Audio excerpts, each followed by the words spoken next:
Hello guys, dito na po ako sa Tranyaki. Lalakad po ako papunta sa bossing ko at magpakain muna ako.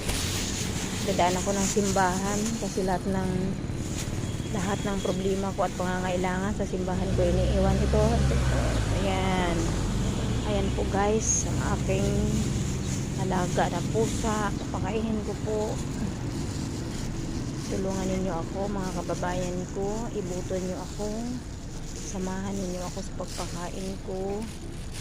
At pag wala akong pasok, araw ako magpakain sa Taguig kasi pag gabi madilim na kasi po. At bukas ulit.